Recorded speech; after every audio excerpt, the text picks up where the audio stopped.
I'm addressing a little line right on the last page which says consolidation of pathology. You probably thought that wasn't very important. I'm a retired microbiologist. Microbiology is where we receive specimens from patients, culture them, take them out of the incubator and read them. So all this is very manual and very labor intensive. Now if you consolidate two microbiology laboratories, it really doesn't make sense because you've got the same number of specimens and you need the same pairs of hands. And you've got this added cost of an upfront cost of expanding capacity on one side, and then you've got the cost of transport, which is open-ended and can be considerable and quite variable. But there's a worse aspect to this, and that is when specimens move, pathogens die. So you end up with a result which is really not very accurate. If I can take one example, we've had sepsis and septicemia, which has hit the headlines. And a patient with sepsis can be infected with one of a range of organisms. In order to identify the organism, you take a specimen called a blood culture. Now, these should be attended to as soon as possible. The quicker you attend to the blood culture, the sooner you get your result. In fact, the more likely you are to get the result, which is what is the pathogen. And once you identify the pathogen, you can then decide what is the best antibiotic.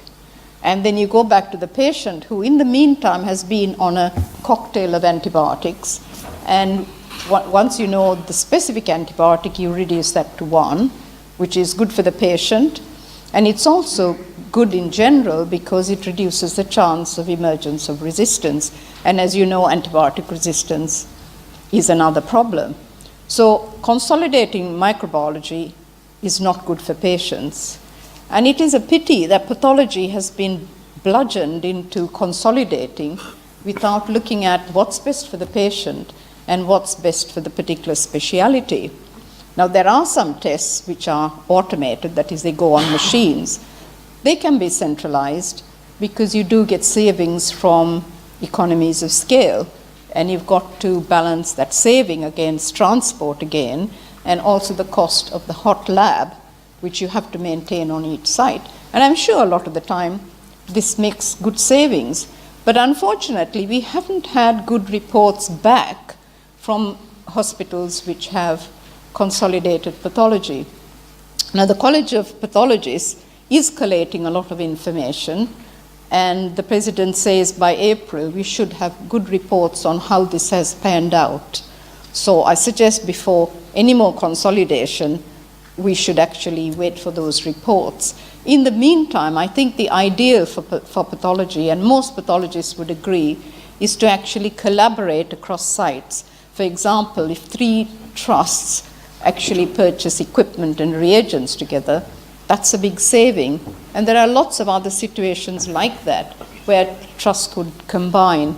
And left to themselves, I have to say pathologists are very good at collaborating. In my time, when I was a microbiologist working, we collaborated across three trusts to provide out-of-hours cover.